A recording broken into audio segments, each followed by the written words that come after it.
Wake up, sweetie. It's time. Razzmann's rambling for way too long about that game again. Welcome back to another Coalition deep dive. Last time we had Blue 4. We did... What did we do? We started with the US/no, right? Yeah, we did Scani because I got paid off to do that. So this time around, let's do East BlocK. Nation Coalition. Obviously consisting of 3 nations, 10 activation points as all coalitions, and 10% availability bonus. It's just like nice to have, specifically for infantry squads, right?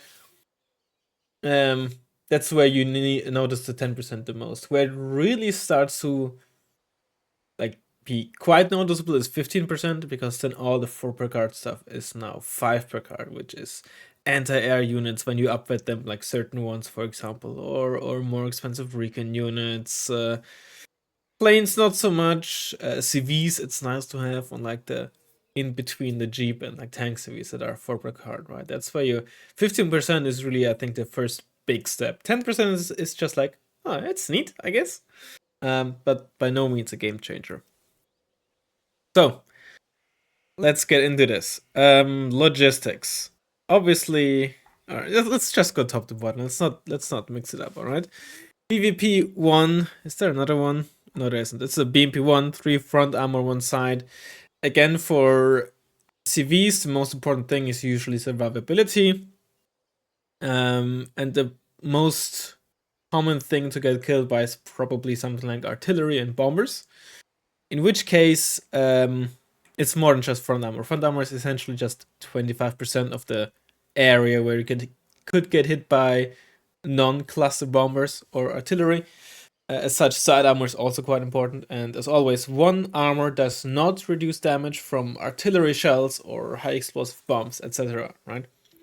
So 0 and 1 armor, no difference. Meaning the armor and of course the weaponry is by no means a big deal. It's not particularly fast either, so it's a relatively bad like command APC, if you will. Certainly one of the worst ones, I'd argue. T55 it's not the most survivable tank. It's also not very fast, especially with only 1 top armor. Clusters are going to be quite strong against it. And the speed and low top armor is just gonna... You're gonna have a bad time trying to evade clusters or survive clusters with this. Besides that, it's 120 points for 3 sides, 7 front armor, and 2 rear armor.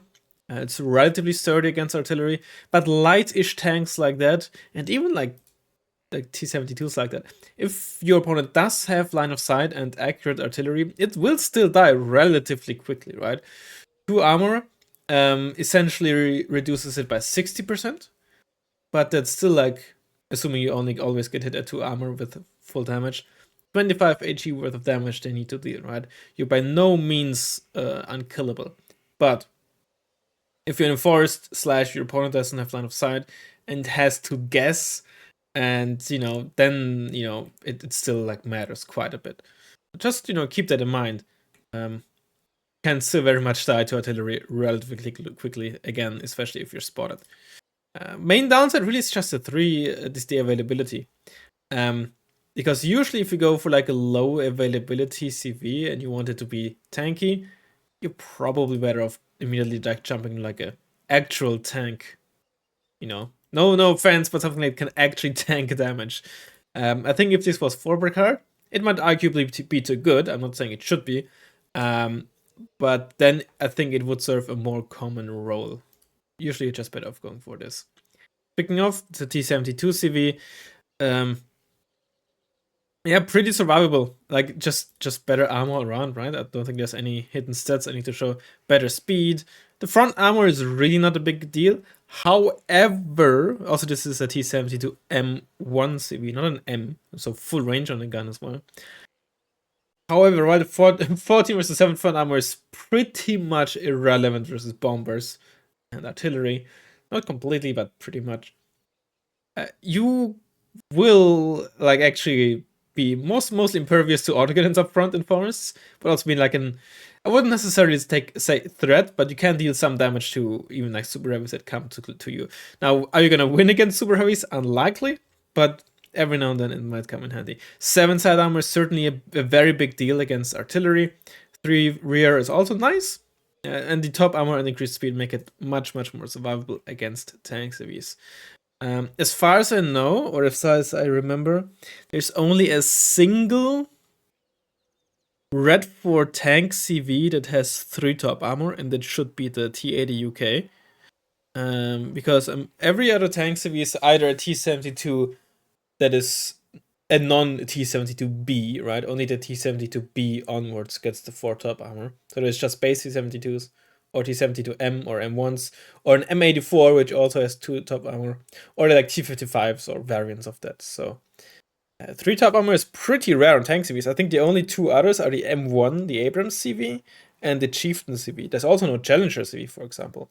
Leopard 2 should also have it. Yeah. Jeep CV, you know me, I hate Jeep CVs. But sometimes there's a reason still to use them, and even I use them sometimes. But if you can avoid it, you should. BTR 60 CV, not a huge fan. 1 armor all around. It does have decent, like, good speed. Not great speed. There's certainly, like, wheeled APCs and such that are around 100 kmh. Amphibious KBVT, it's okay, but with only 1 armor all around, not even like 2 front. 130 is not the cheapest for what it offers. The best, technically, infantry CV in the game, because it's shock. It's not really a big deal, but it is faster. That is neat, right? It's 25 kmh. It's really the biggest deal when it comes to the shock CV here. The better infantry DPS is honestly whatever, but being faster is actually kind of neat. That said, usually you're probably not going to go for this. Transports aren't particularly great, and the SBW-80s you usually want for other infantry squads. Base T72 CV, you save 10 points and get worse front armor, worse side armor, and a worse gun. It's ultimately, I don't think there's really a big reason to really have it doesn't really matter which one you use. You could argue, well, might as well save 10 points. You could also argue, well, you buy at max 3 of those, you might as well pay the 10 points to get the extra insurance, so to speak, with the slightly better combat abilities. At the end of the day, I think neither the extra 10 points nor the extra slightly better armor and the significantly, admittedly, better gun really matter. Helo CV is bad, Helo CV is bad. BTR 50, it does have 2 front armor, which is nice. It's also only 100 points for 10 HP and somewhat armored CV in the 50k, but obviously it's very slow and has horrible autonomy. I wouldn't really suggest using it. The autonomy and off-road speed will actually hurt you if you ever have to reposition this to a different zone, which, if you're winning the game, probably shouldn't happen a lot, but it might. It also will make evading artillery or bombers or anything quite difficult, so I would never suggest reusing this. Usually you have better options available. MP2 CV is a pretty solid, like, higher availability than tank CV, but still somewhat tanky kind of CV. Autocannon is decent for self-defense. It's not a great autocannon, but it's alright.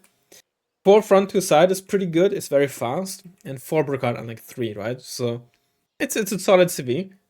Biggest downside really is just 4 Brocard. It is a tad expensive, but it's okay. And then Polish and Czech CV are kind of interchangeable, because usually if you get them with the Mi-17, which is an amazing helicopter, of course.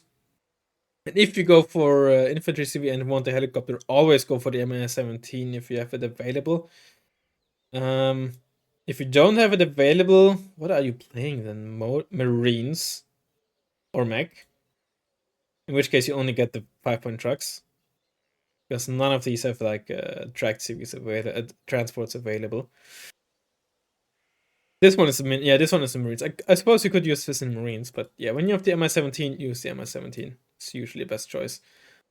Sometimes I run 3 cards of CVs in my Eastern Block deck, then I run one of the CVs in an Mi-17 and the other one in the wheel transport. Sometimes the wheel transport is just very good, because it's a lot sneakier getting into the zones, whereas an Mi-17, especially on the veteran seat as CV comes in, very visible, very easily visible, right?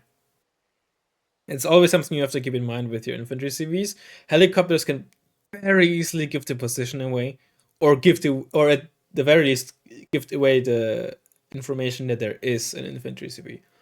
Although at the same time, you could also just run anti-GM squads with these, so that it's seeing this is not a guarantee, but seeing this and then shortly after seeing the zone get capped or decapped if you were capping it before, different BTR 50 loses the 50 cal or trades it off for a worse MG and a Tarasnice.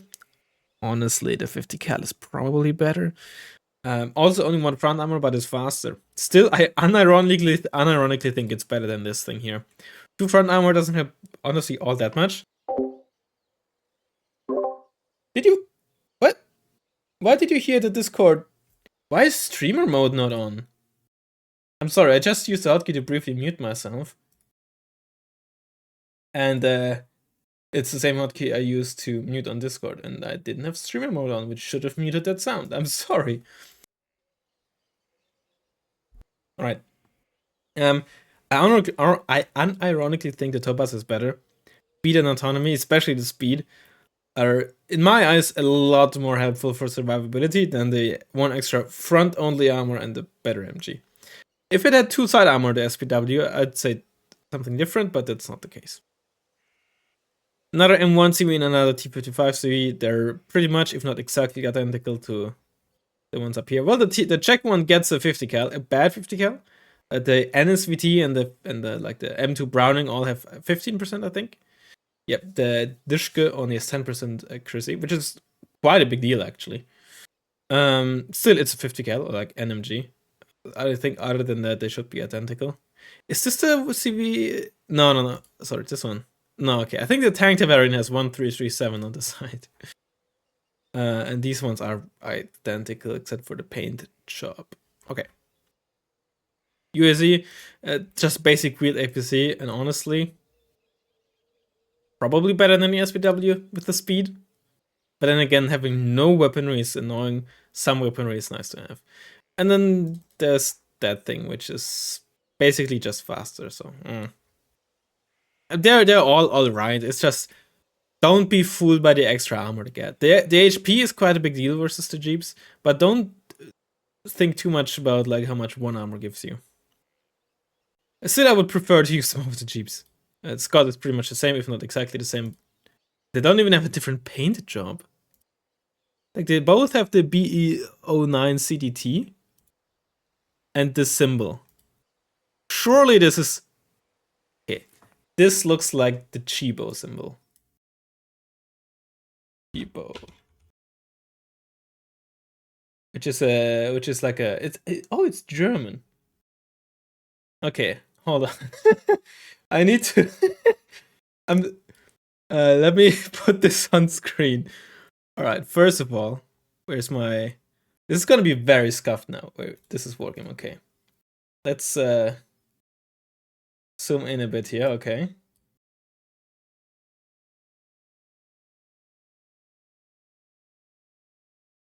Alright, there's that. And now...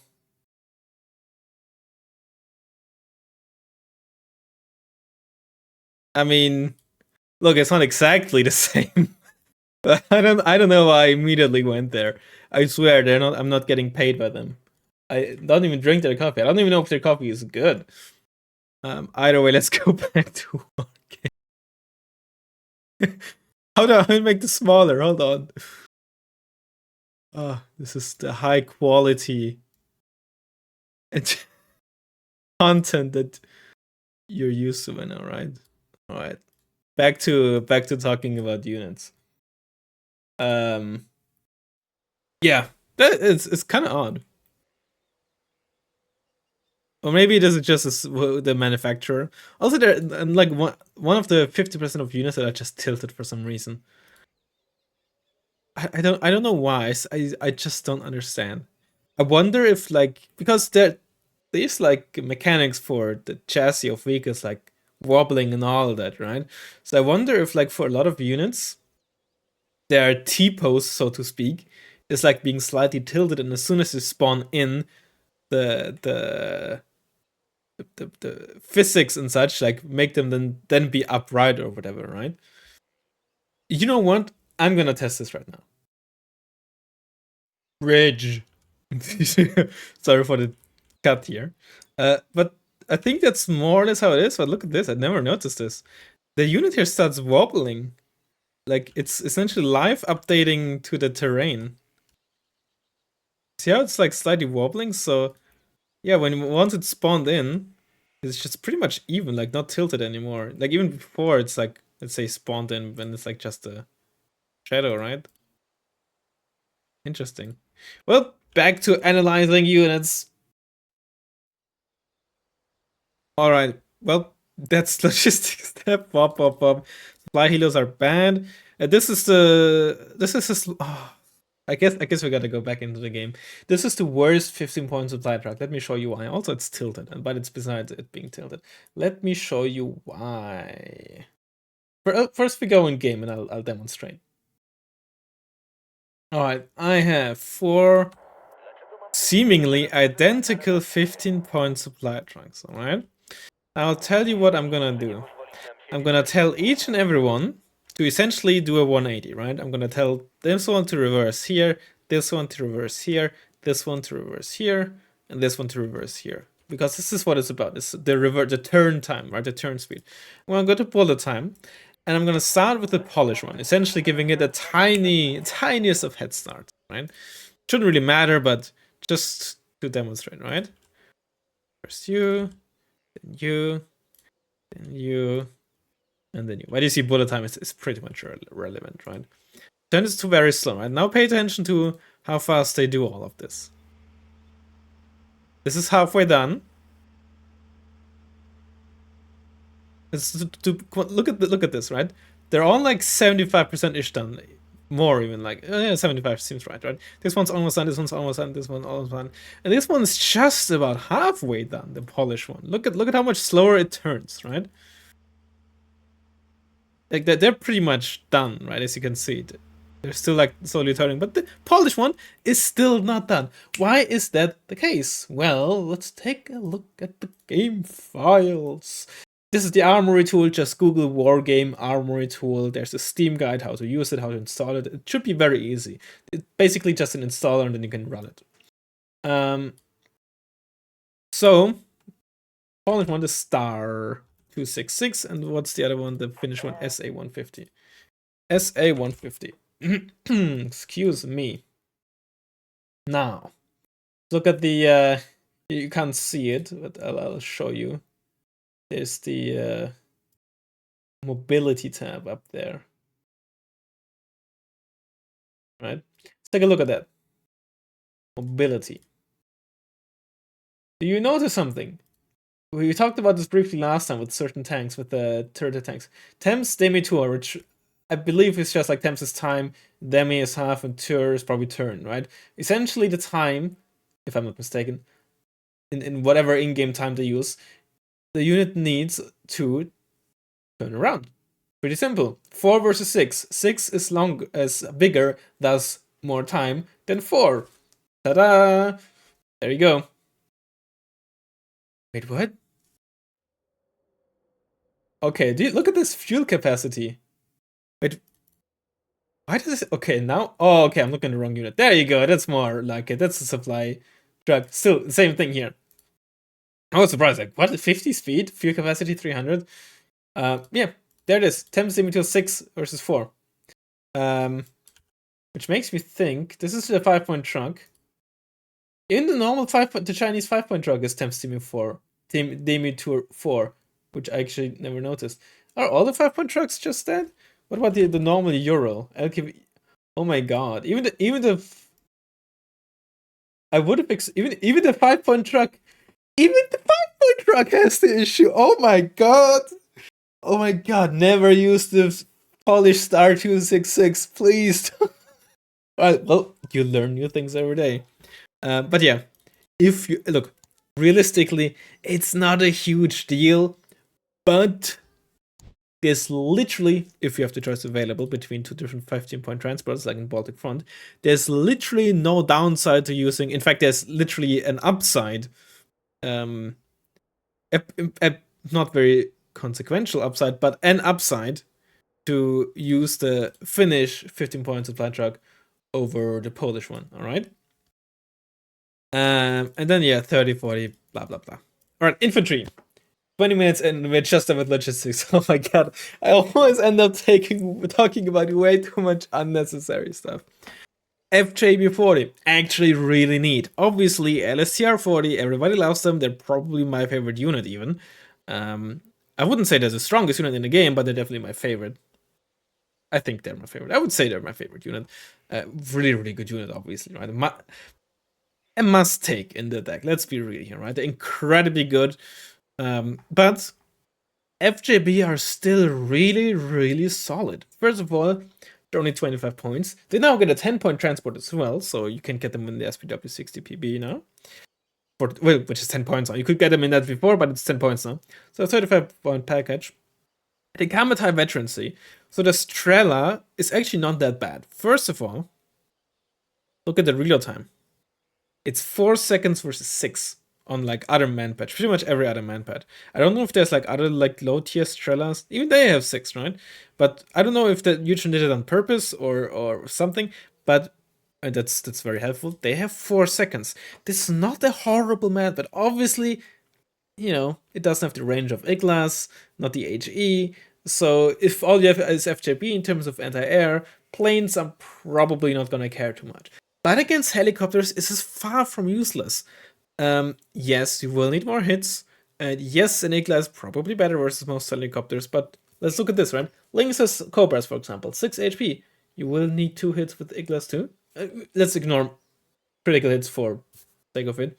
But you get your second missile out before the LCR does. You also get 2 more, which is helpful because the special forces usually only get 4 MANPADS. So you get 6, which is a total of 18 HE versus 16 HE in this case. This is by far not a horrible MANPAD.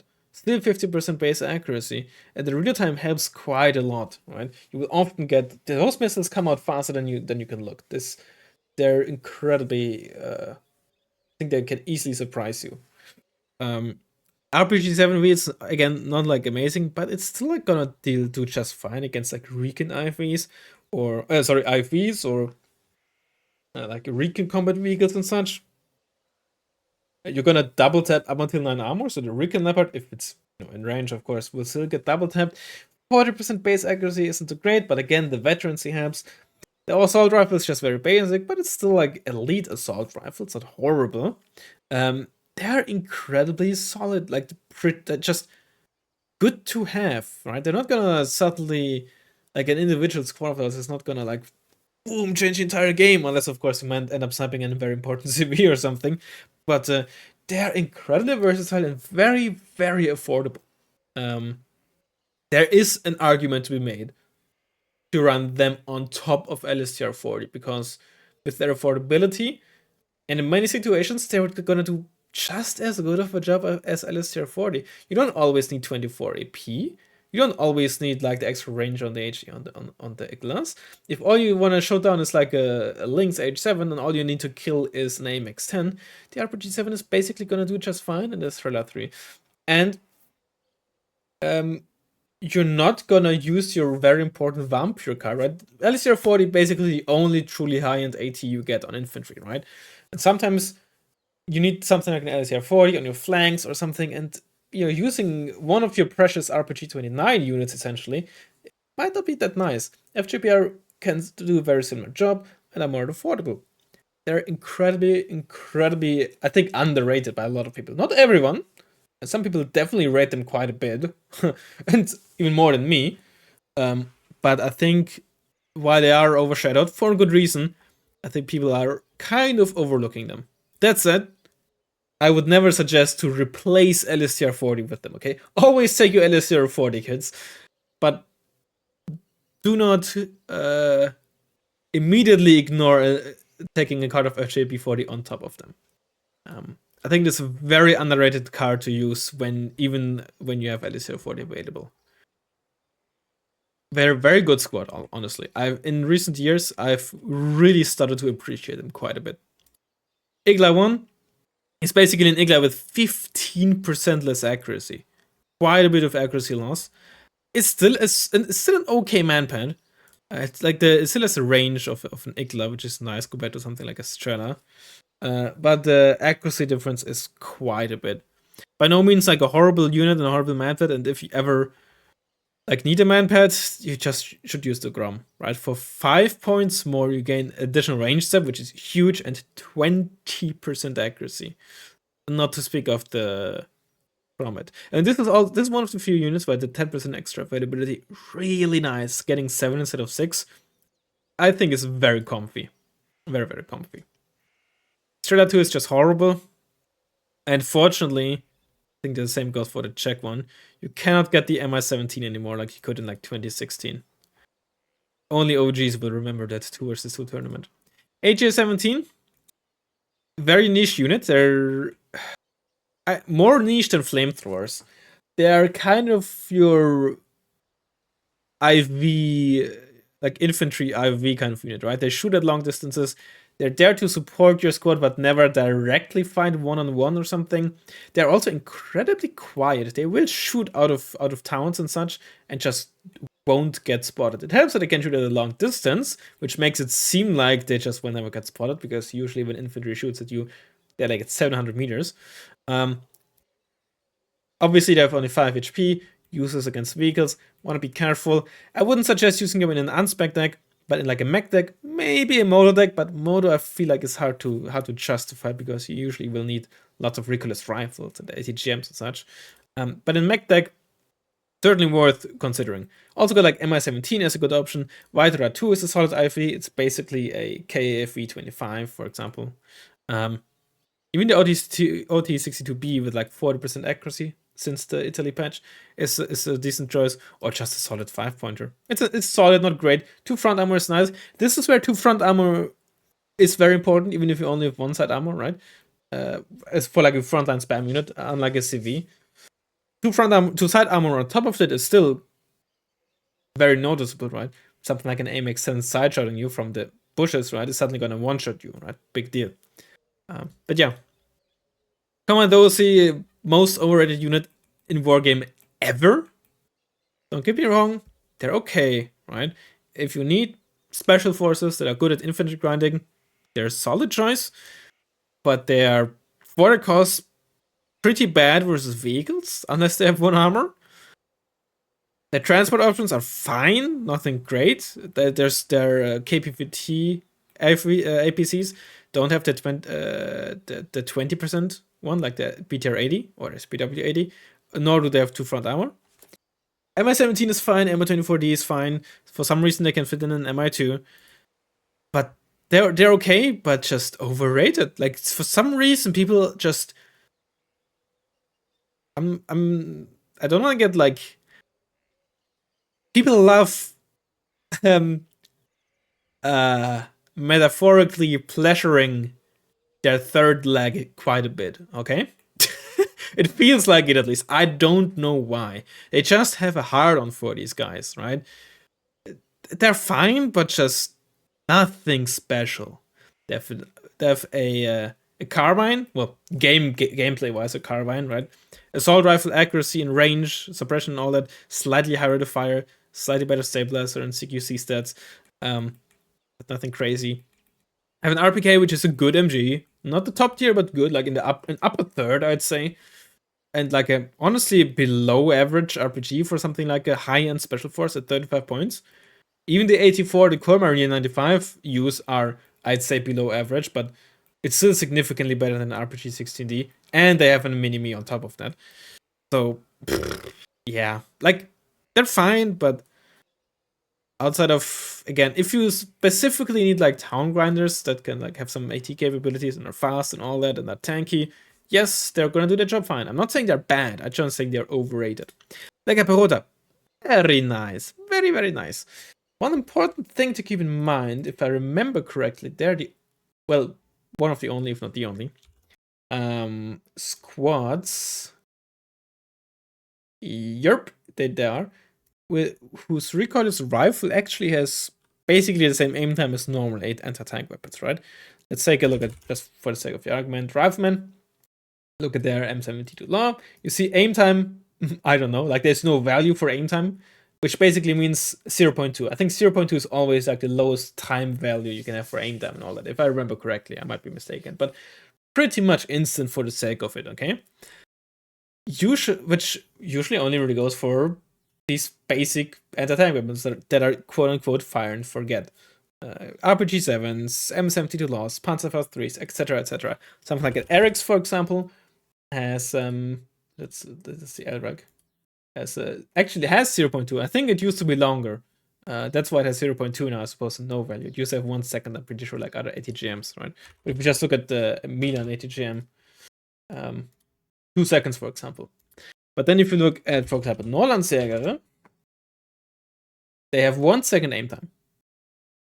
I don't actually know the Britska Bash. They probably have 1 second as well. They also have 1 second, which is a big deal, especially in forests. In towns, it's not really that big of a deal, because usually at a safe distance or not even spotted. In forests, it definitely is. While sure they only have 12 AP, being able to, especially if we have two of them around, to double tap like instantly anything up to 4 armor, which admittedly isn't a lot, but lots of like cheap IFVs and such, is a big deal. A BVP 80 or something, being able to get a salvo on you or not, quite a big difference. Especially if you suddenly have to engage a second one. Or if you have to like shoot and try to run away, because you're pretty fast. So that's a pretty neat detail. They're pretty cheap, they have an RPK, they're pretty good at town grinding with the SMG. Again, like solid MG, MG. SMG primarily not best, but good for towns, where they're best, because they're good at defending towns as well. So, yeah, and just very affordable. They're shock. They're incredibly good, like just squad to have. Can get them in a 10-point wheel transport or an MI17, both are fine. MI25, I guess works, but I'm not a huge fan of using expensive Hind transports in, first of all, non-elite squads, because veterancy is very noticeable on these Hinds. But also not on squads that are...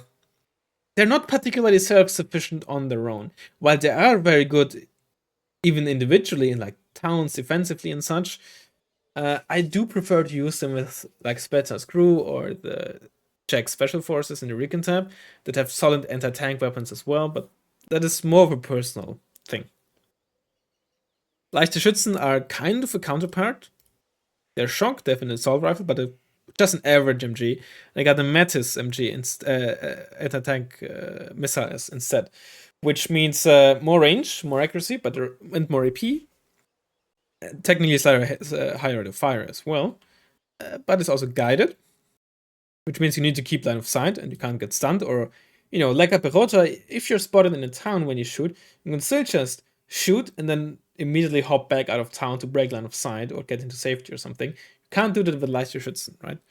And then, of course, Leichte Schützen, it being a missile, means they have 1 second aim time on the missile. They're shocked too, though. They're fine, right? Same availability, same base price. Don't have the MI17 as a transport. Have an SPW80, which is neat, but you probably use them for these bad boys. LS080, LS040, I mean, I don't think I need to really explain too much, right? Good manpad, incredibly good anti-tank weapon, carbine, very good all-around, must-have. In mech, you get them in the hind only. What the heck happened here? What the I've never seen this before.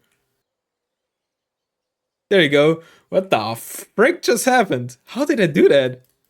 Like, obviously everybody has experienced the, oh, suddenly you can zoom out of the armory, right, bug. I've never had that bug happen to me. Holy. I don't even know how I did that. I can't reproduce it. Very good in the SW80, which again, I think people sometimes sleep a bit on KPVTs, but this is based 20% accuracy. Coming on veteran / elite, incredibly boosts its accuracy. And while it isn't on par with like autocannons, it is certainly like right below them and will bully other stuff, and is quite deadly, especially close range against like anything with light armor, right? Don't underestimate these little frickers. The S040, incredibly strong, incredibly versatile. Their stats, I think, speak for themselves. There's nothing like special in terms of how to, there's no hidden tip or something that I can give you with them, right? They're pretty straightforward, but also pretty straightforwardly strong, I guess. Mordschützen.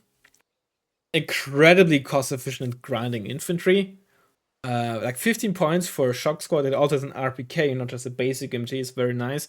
RPG 7 is also a pretty solid anti-tank weapon, very good anti-tank weapon. In fact, when you consider the fact that they are shock 10 HP and have a good MG at 15 points, right? Anything with like 7, if they had the 17 AP, the RPG 7V, they'd be 20 points and be pretty mediocre. So for 15 points, incredibly good. Good selection of transports. If you're playing Moto or something, SPW 80 or SPW 60 PB, now at 10 points, very strong combination. It's being able to spam them pretty cheaply still, even being in Moto transport, and having a decent vet KPVT. It's only a base one, but still okay. And then Moto, of course, you get the veterancy. 5 pointers, either fast or 2 front armor and 50 cal, but slow. BB1 is a good option. BB2 is a good option. BB2C is also a solid option. Great transport selections, right? And very, very cost efficient against infantry. 190 are good. Their MG is better, I believe. I'm never very certain. They have a very unique primary as well. They have like the fancy STG 941 with which extra accuracy, right? Assault rifle with just straight up better accuracy for some reason. It's a bit odd that that's the road Eugene went with it. But you know, it is what it is. RPG 7 VR, it's still very much worth it to run them on top of LSR 40. The VR is obviously lacking range and accuracy. Usually having decent range somewhat makes up for accuracy when you're fighting in forests. When you have only 525 maximum range, not so much. You don't get that much range out of your accuracy scaling. Still, though, good unit to use. You just gotta be careful with how you use them. They're not that great defensively in towns again because they lack the range or the AT, but they're still pretty good for forests. And still 20 points for 24 AP and very good anti-infantry DPS. Same transport options. There's been times where I've not even run base Motritzen and just Motritzen 90, right? They're still very cost efficient for their price, right? And especially if you're going up against a lot of Soviets or something in forests, having these instead of them is going to make a huge difference when you have to go up against like BTRTs and BMPTs. Monostrike, pretty basic thing. They have the RPG 75 instead of the RPG 7, not V7, just 7, right? Their counterpart in this in Eastern Bloc would be the Pirotas Mech. I prefer the Pirotas Mech. There's of course an argument to be made that having the 20 RPM and 15 AP by losing range is better. It is better for forest fights, for example. Personally, I prefer the RPG 7. It just gives you more versatility with the range. There's an argument to be made though that the 75 is better. Also, transport selection is of course different. This is the only non-Soviet transport now that I'm thinking about it, with the Conquerors M as a ATGM. Neither Polish nor East Germany. Well, West Germany doesn't get it either. Gets those on well at all. In fact, Czechoslovakia is the only deck outside of USSR that gets Conquerors M, I think. It's a pretty solid IFE, especially in mech when you have the slots. In non-mech, it's a bit difficult to fit in. Other than that, like pretty basic BMP 1 and 2 IFEs. They also get the Vidra 2. They get the Vidra 2 too. Again, solid IFE. Nothing crazy, but nothing particularly bad either. And a 5-pointer with 2 front armor. Better speed than the East German one. I don't know why I keep saying West German. But again, you lose the the 50 cal for PKT. Spam infantry is they don't have the best spam infantry, but they have solid options. Certainly better than something like USSR. But there are still like some decks that just don't run them at all. It's fine to run them, it's fine not to run them. You kind of can make up by the fact that Motritzen are so cheap that you can sometimes like afford to use them as your meat shields. But pretty versatile in terms of their transport selections. Niebieski Beretti and the 90 variants. The basic ones, now 20 points, are an interesting alternative to Motritzen. If mainly what you want is like efficient infantry grind, especially for towns where the AT is not that big of a deal, Niebieski could be a better option. Getting 5 extra HP and thus slightly better primary DPS, nothing crazy, but slightly better than Motritzen, can be nice. There are also, what's the availability? Whoops. 15 per card. Just like base Motritzen, right? So for the same, you get more value per card, I guess. Still a 5-pointer. No proper IFVs, but you get MA17. But if you run them, the base ones, you probably want a 5-pointer. It's an interesting alternative for sure. I'm not sure if I think if I find them better. I think for that specific rule of like grinding towns, they would be better with the 5 extra HP, and the extra numbers aren't that important in towns because you can only engage with so many squads in any given town block. A 90s version are not particularly worth running. The extra AP is not a huge deal, and the MG is, I think, somewhat better, but not massively. Not really worth running, in my eyes. Basic 9k 117, I think it is.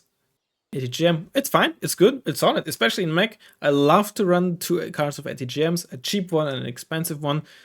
Like you can spam them with 5-point transports, right? It's always nice to have. Basic Conquerors ATGM, it's solid, good all-rounder.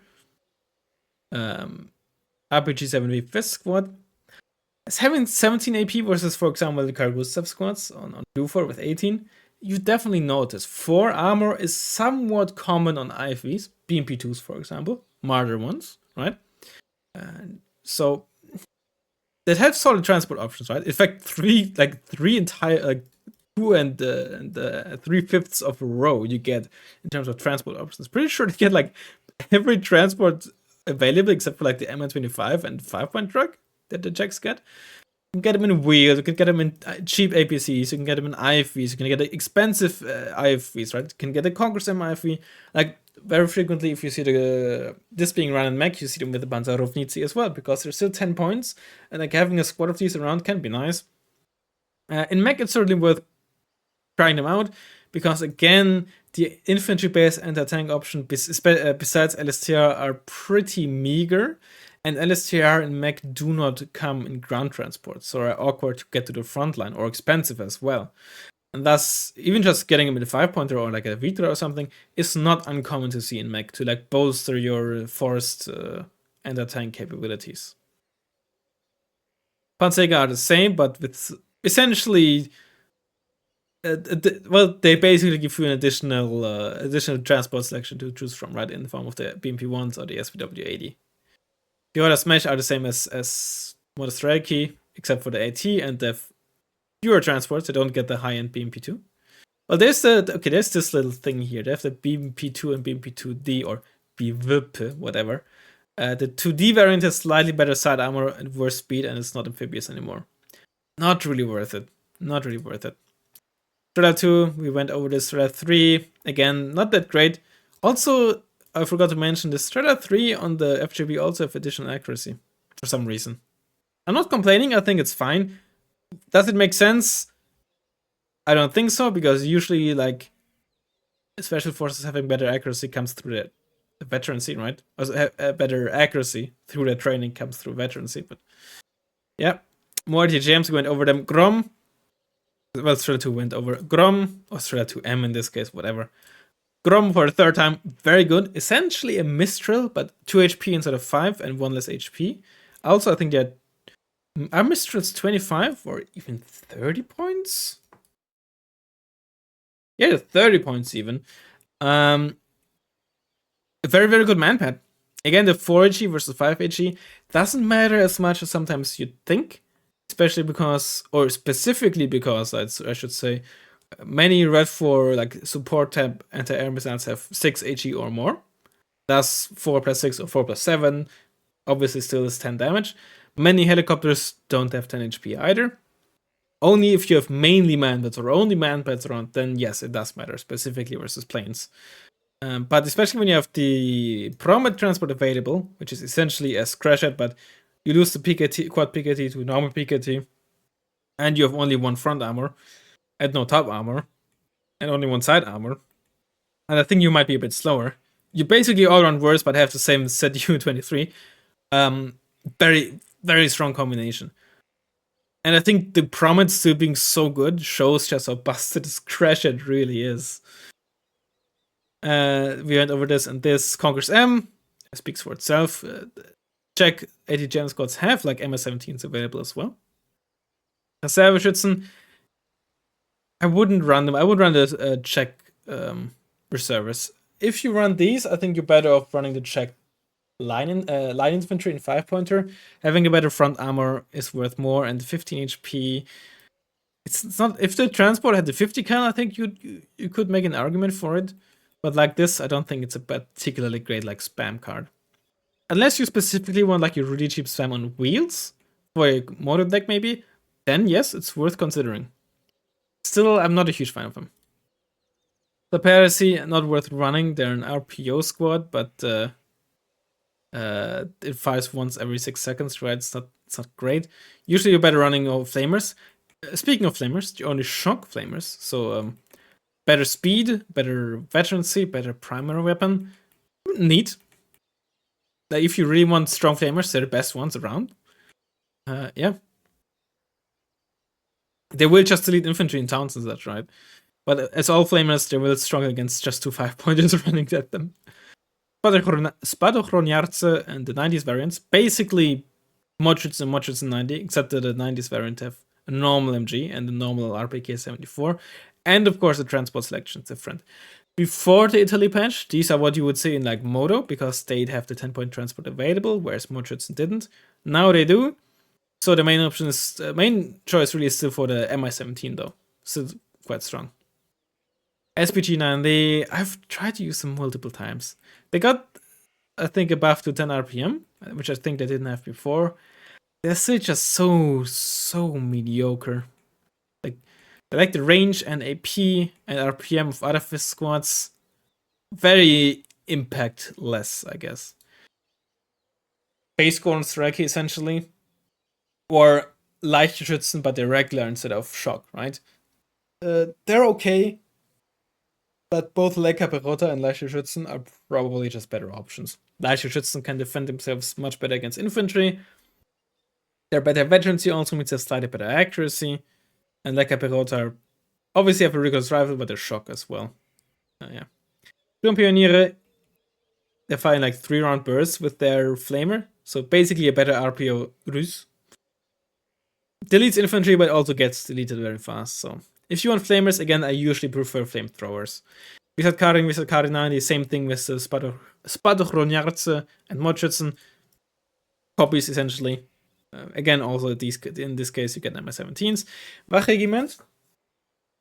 Also an option if you want like specifically town grinders. They don't get a 5-point transport though, but now at SPW 60 PP at 10 points, so they're 30 points now. SMG, of course, very good in towns. RPG 18, decent in forests. It's basically a slightly better M72 law, right? You get better accuracy and 15 AP. Still don't one-shot 2 armor, but at least you have 20 RPM with 12 rockets. I don't use them particularly often, or like ever. They're not like horrible, they're just like... Why not? It's really just like, why wouldn't you just use Moschützen instead? My preferred spam infantry, just because it's 5+5. Transport isn't particularly good. The squad itself is not particularly good, but they have very high suppression on their P27. Isn't this just basically a Panzerfaust or something? I don't know. They're solid spam infantry. Not the greatest, but my preferred option in this deck. And then your basic flamers, which are solid. Support tab. Oh god, we're 48 minutes in. Although the infantry tab is usually the most important one. Support tab. 2S1 Gwastika. Kind of like an M109-ish. I think I've said this last time. If you want pretty constant fire on like a relatively medium-sized target, they're a good option. I had to skedaddle and pause the recording. Yeah, 2S1, basically M109, medium-sized area of force, constant bombardment. Solid option. Don't see it very often. And people just, for a good reason, prefer like either their really high damage accurate ones, or something like with 10-second aim time like the Ondava or the Mister. But underrated in my point of view.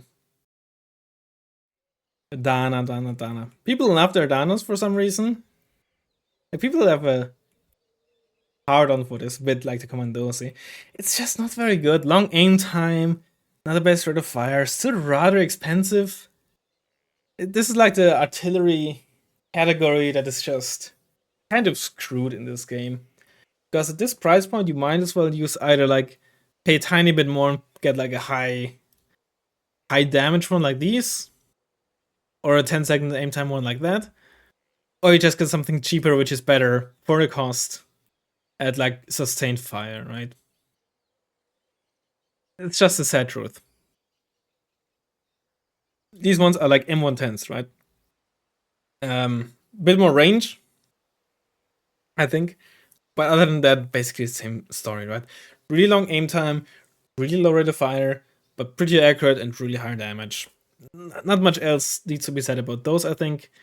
Speaks for themselves. They speak for themselves, there you go. The stats, they do. Osa's one of the most like versatile anti-air pieces in the game, and honestly just very good. Like the entire line very good. I think I said this in the Soviet video as well. Osa AK more anti-plane focused, AKM or the ROM, the M3, all-rounder, decent versus helicopters, good versus planes, good range, good accuracy, good speed, decent amount of missiles. Downward it even gets 7, but you probably want to upward them. They're relatively safe, like they don't need to be quite as close to the front line, so they're pretty decently, you can keep them alive relatively decently. And the AK variant, up at 7 instead of 6 is very nice. You want them closer to the front line, they don't have the range versus planes, but they're pretty affordable for their cost. And OSA's 7HE, you know what that means? Critical hit, bam, plane is one shot. Very nice. And again, the 7HE instead of like 5 on like a rapier means an Igla will do enough damage for you to finish it off. PM24M brings me back memories. I think in early wargame Red Dragon. Well, first of all, in Alan Battle, the Buratino was the only napalm MLRS, I believe. In early Alan Battle, it was only the Buratino and the 2 Chinese ones. And at some point, they turned these ones into napalm, like some of the BM24s. And I think those are the only non-DLC ones that are napalm, besides the Chinese ones. Like, I don't think there's RM70s with napalm. Either way, they're not very good. Just not very good. The only good BM24 is the Chinese one, and it's amazing, but these napalm, not very good. Like, I did recently say napalm MRS kind of underutilized, underrated, but you have only 12 rockets. It's not very good, man. It's not very good. The Grad is okay. Yep, it's fine, but you're usually better off running like an RM70, right? It's kind of in between. It's like a slightly stronger Lars, I guess. You fire 20 rockets per salvo, fast aim time, fast reload time between salvos, also worth pointing out. Can fire smoke if you want to, which is neat. Very good, like all around MLRS. I think especially before the Ondava buff, arguably like one of the go-tos in Eastern Bloc. Strela 1M, gonna be a lot of repeats from the Soviet video. Not very great, no, like very little ammo capacity, not very consistent, so even a space defense is not great because it might waste all 4 missiles on like a helicopter and not kill it. I mean, it's 30 points, right? It's really best to spread it around in openers if you use it. Like, essentially make sure that 2 are always relatively close to each other, so if one can't finish off a helicopter, the other one is nearby to support. But usually just, in this deck, you don't really need those. Because pretty much, at least whenever you have the choice to run this, like even the OSA, base OSA, but the Strela 1, you have the option to run LSTR 40. And they're gonna be like your fast frontline anti-helicopter AA, right? This is also one of the reasons why I love the AA setup in this deck. That you could actually get away with running a singular AA unit in your support tab if your D is not keeping your LSCR alive. It's greedy and I wouldn't recommend it, but it is possible to make a more than workable deck with that. Or you just run an LSCR and a down with it also AKM. That is technically all you need. And let's say, shorter games that are like 30 minutes max or something, or if you're just good at keeping your anti-air and LSTR alive, can easily get away with that. Again, I wouldn't recommend it, but just throwing it out there. 10M, Strela, just a basic go-to. Like, it's just very straightforward anti-air piece. Low maintenance because it has good accuracy, good range, lots of missiles. It's non-radar, good mobility stats. Not the best armor, but at least mobility is there. You just set it and forget it. Good availability, nothing to complain about. Dana, we talked about before on Dava, got a small buff. It got, I think, a short reload buff, so there's a longer, faster fire. It's actually pretty good now. It was pretty mediocre before. Now it's actually pretty solid, like good aim time. And there's a long salvo of 10 shots with only 6.5 seconds in between. I think it used to be 8 or something. Now it's actually quite a strong artillery piece. Like the buff verifier helps a lot. Before it was actually really awkward. Scope M. Similar to the basic, the 40-point Hawk, right?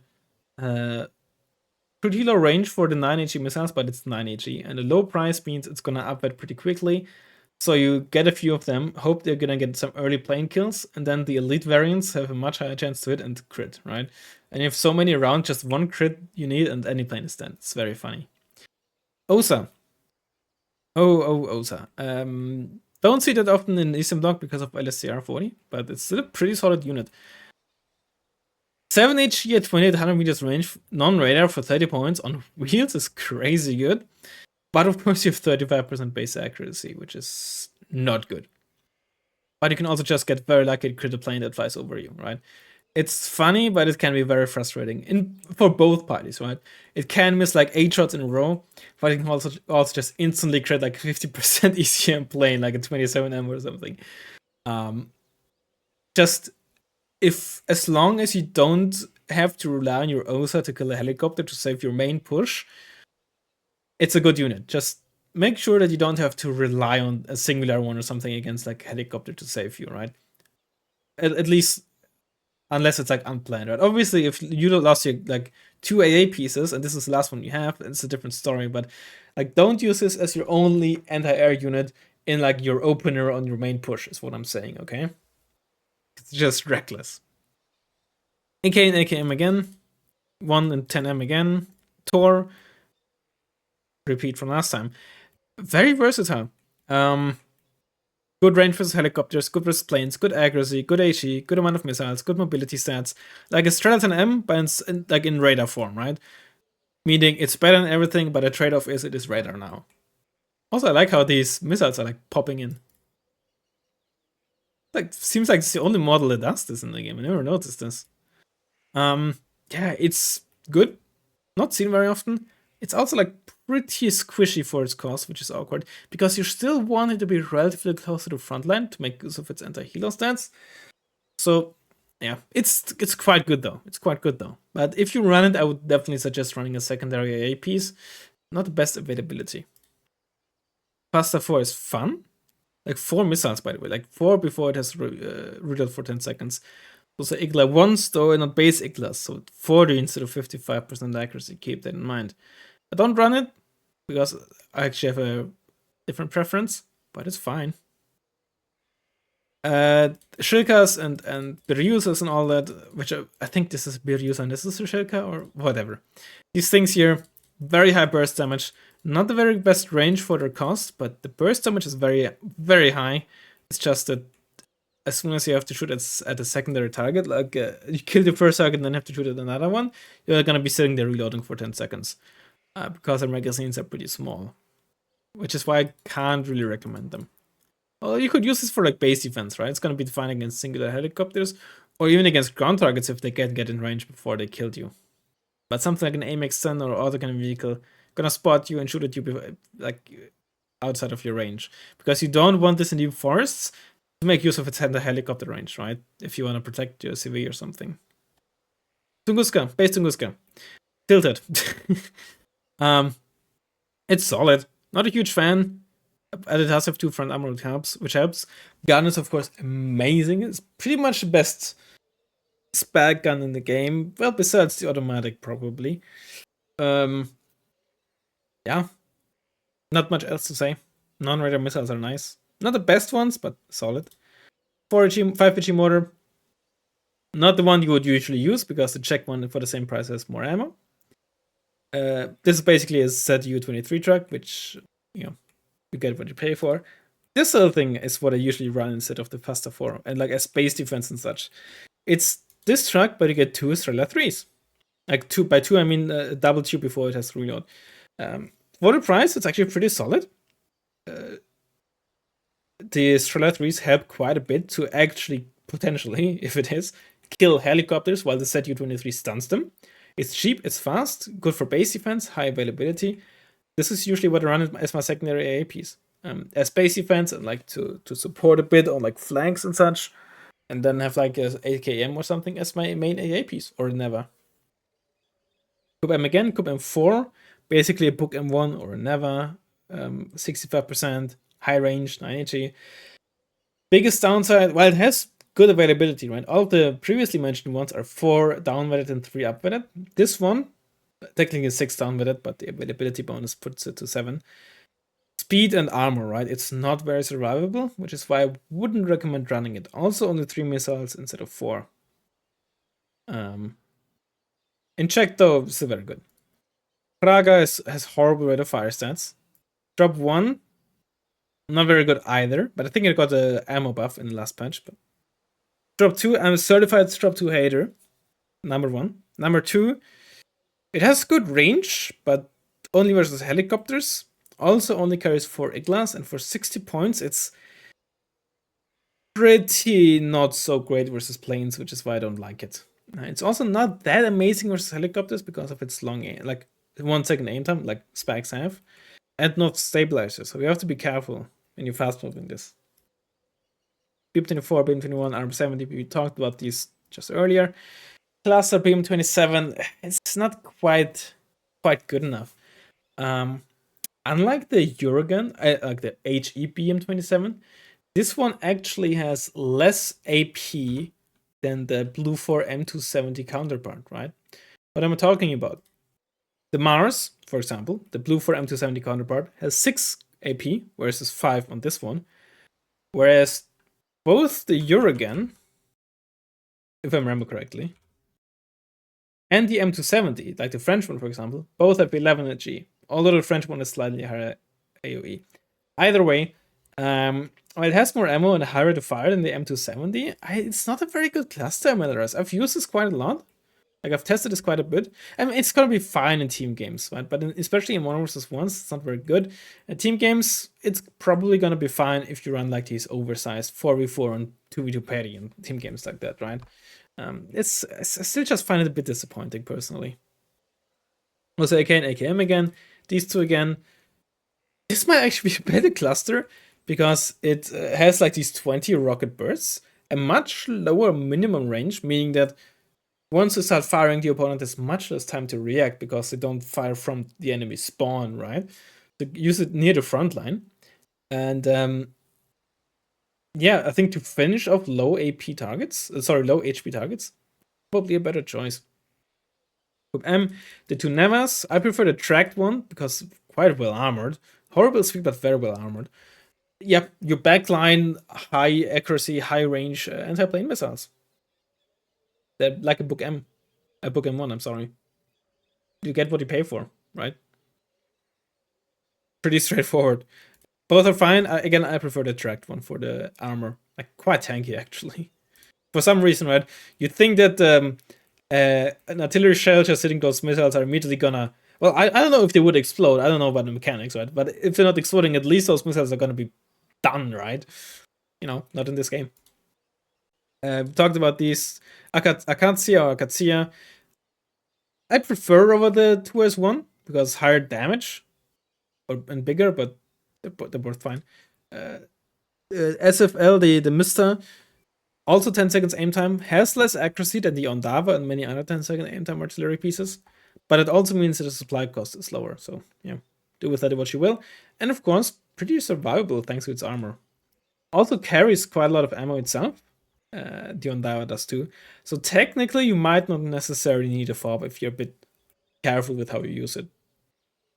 And then the Pram, which is your go-to mortar, 5 HE, 81 rounds, even like one top armor, which most mortars don't have because this isn't an open top vehicle, right? Pretty neat actually. Again, one of these, and then a Sopel, which got an availability buff, I think.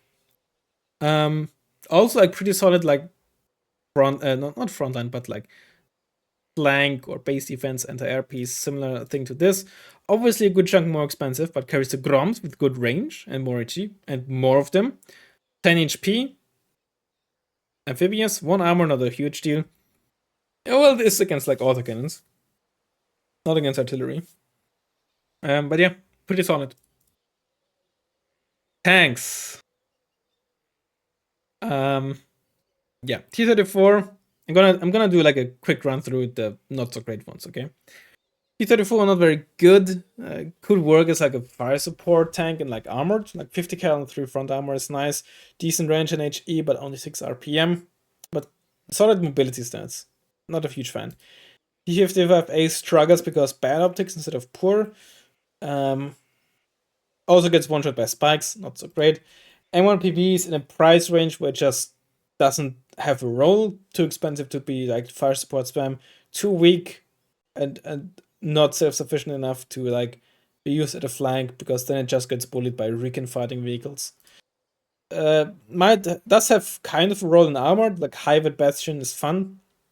Other than that, it's just a glorified ATGM carrier. Base C-72 can work as like a fire support / heavy anti-IFV tank. Very good armor stats and mobility for its cost.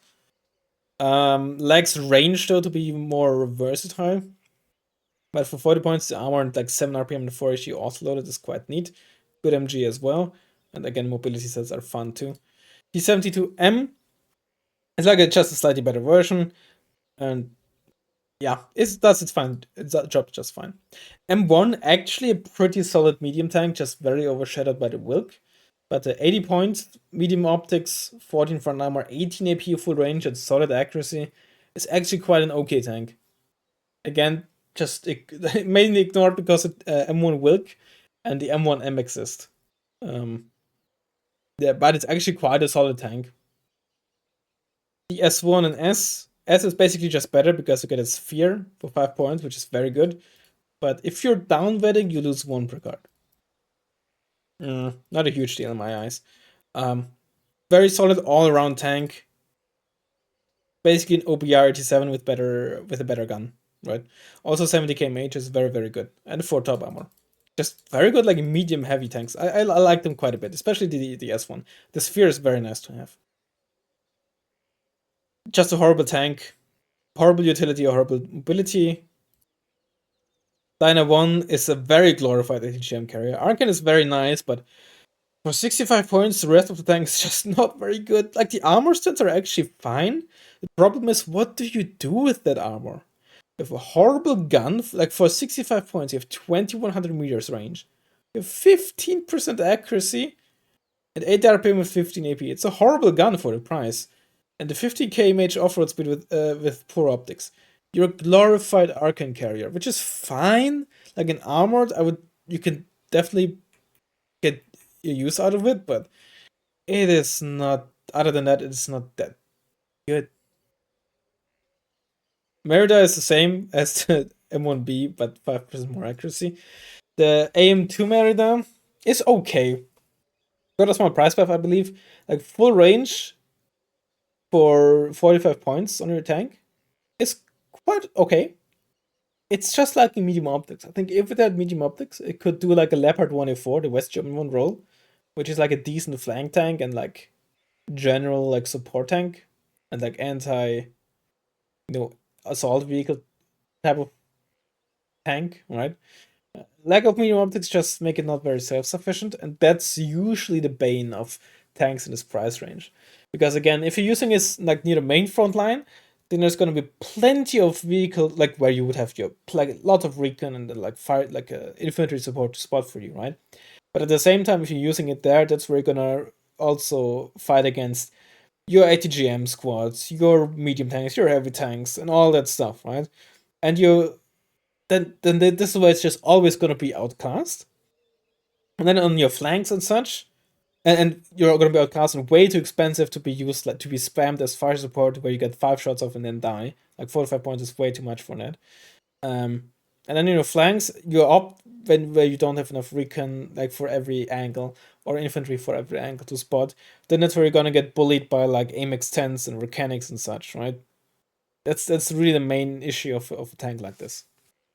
This is why the T62 CZ back in 2015 or something was really good, because it has for some reason it had medium optics back then. It then got fixed or changed, but that's why it was. Well, at least I ran it back in the day. It was also before Eastern Bloc had the Snatch gun, the Recon tab, as it is today. It was 60 points with the exception of optics. Now it's not anymore, of course. It has horrible Recon fighting options, and that's why I used it with the T62 with medium optics back then. Nowadays, again, also a similar issue, just not very good. The T72 M1 is 70 points now. It used to be 75. It's still just not very good. Like, it's overshadowed by the M1, the East German. I don't know why I keep saying West German, but the East German one. 2 extra AP help a lot to actually do it with other medium tanks. And then the M1 is overshadowed again. You could, of course, then argue, well, but then you compare it to what's usually run for 20 points. 20 points is quite a lot. Not entirely wrong. We also got a lot for 20 points. It's not a horrible tank per se, but what role does it truly have? I don't know. I don't see it. Not a huge fan. It's very average. Very average. Not as bad as it used to be with the 5-point buff, but I think for people, including me, have fought for a while to have like the T72 line up until the M1 be available in Moto and have this be like the quote-unquote top of the line Moto tank for lots of decks. Huge never caved in though, unfortunately. Because the T55s just don't cut it. And Blue 4 has like the Leopard 1 line, which in a sense is of course the counterpart of the T55, but usually just does its job way better. The M1M, it's just the T72B, right? The same as the Soviet one. It's very solid medium tank. Just good around stats. Having a sphere is always nice to have. Yeah. Next actual new tank, the Wilk line. I love the Wilks. M1 Wilk. The Wilk line, the only T72 tanks, with the exception of the BU, I suppose, technically, with 9 RPM, which is very neat because they're auto-loaded, especially. Basically, it's slower than the T72 M1M or B, which is something worth to point out, right? While the Wilk is usually the go-to, the speed is certainly nice to have on the M1M. But the extra armor and the 9 RPM are also very, very nice. So it's a trade-off. I think it's a trade-off that is worth it, but I don't think it's like a straight-up must use over the M1M. There's still like an argument for the M1M over the Wilk, a good argument. M2 Wilk, similar story to the T72S, really. In fact, kind of the same. Well, not exactly. You don't get the front armor, you get side armor, but you still get the 1 RPM. You also get accuracy and stabilizers, which is nice. But you also lose 10 RPM. 10 kmh. In this case, I definitely do prefer the T72S because you do not get the armor. And in this price range, the RPM starts mattering a little less because you typically tend to do a lot more moving in and out of cover between your shots. So the RPM starts mattering a bit less. It's by no means irrelevant, especially since you're auto-loaded. But typically you tend to be more careful with these tanks to not be exposed to any line of sight all the time. And especially when you're scooting back and forth, that's also where the speed starts mattering even more. So something worth considering. 40, just another elevate. Oh, I actually never noticed this. M1 Wilk to M2 Wilk to well, ignoring some more stuff. 2 AP to front armor, and toward it M2 Wilk to toward is also 2 AP into front armor. I actually never noticed that. Huh. Yeah, same story here. It's basically an M1A1 HC Abrams, right? Well, similar stat wise. Still only 60 kmh. But the only other tank in this price range is the Moderna. I do prefer the Moderna, but the Moderna does. The 20 isn't that great. But compared to Blue 4 tanks and such, the Moderna Star is really lacking accuracy and stabilizer. Like having 55% accuracy for your top of the line tank is oof. But with 23 AP and 21 armor, like +1 on both, is worth quite a bit. The speed is very nice. Speed becomes very important for your super heavies to keep them safe, right? Autocannon is nice, but I used to really love it. I still think it's good, right? It's still better than an MG, but it's really not a huge deal.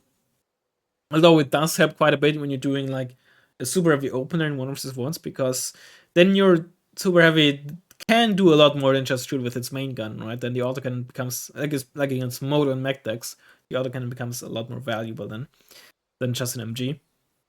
But at long range fights against other super heavies, you're just gonna be outclassed. Accuracy, armor, rate of fire, usually gonna be much, much worse.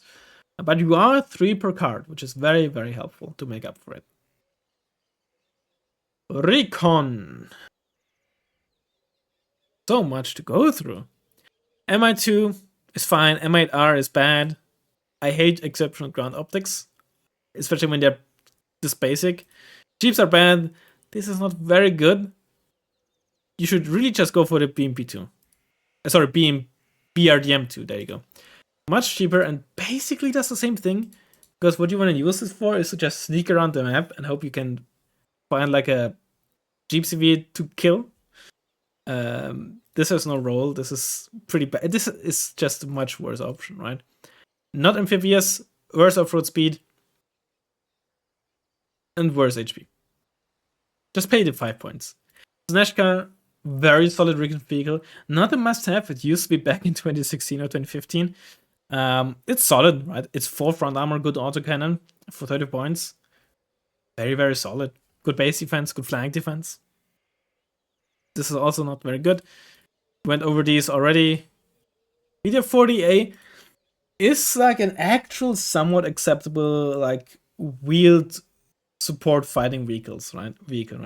CPTU is much, much better than the KPVD because it's a much higher rate of fire and even suppression. So while it's not an autocannon for 15 points, it actually has surprisingly decent DPS.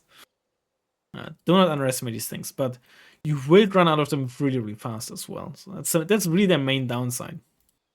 It's actually a pretty solid recon support tank, because unlike the tank type variant, you have a 50 cal, you have stealth, and you have optics, both of which help with your lethality, or all of which help with your lethality and survivability.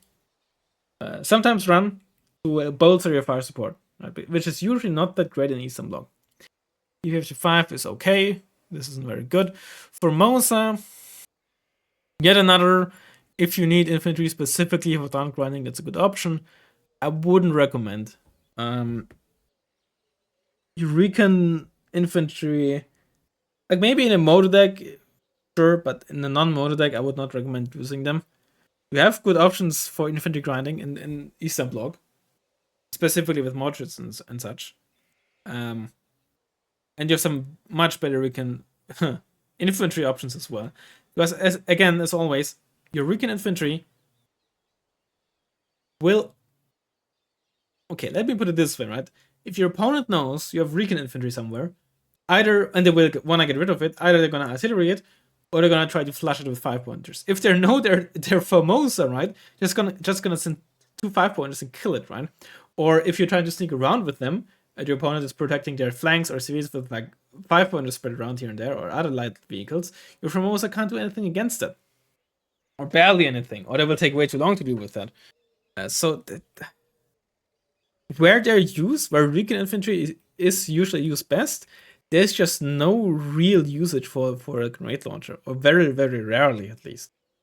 Because it doesn't really happen that you're gonna sneak around or gonna be used somewhere, and suddenly at 200 meters distance you're gonna move find another infantry squad of your opponent. Grenzer, I'm not a huge fan of these bad boys. On the one hand, for 10 points, they can spot just as well as every other Recon infantry in the game, right? They spot just as well as Formosa, just as well as Spetsnaz Crew, just as well as Kampfschwimmer.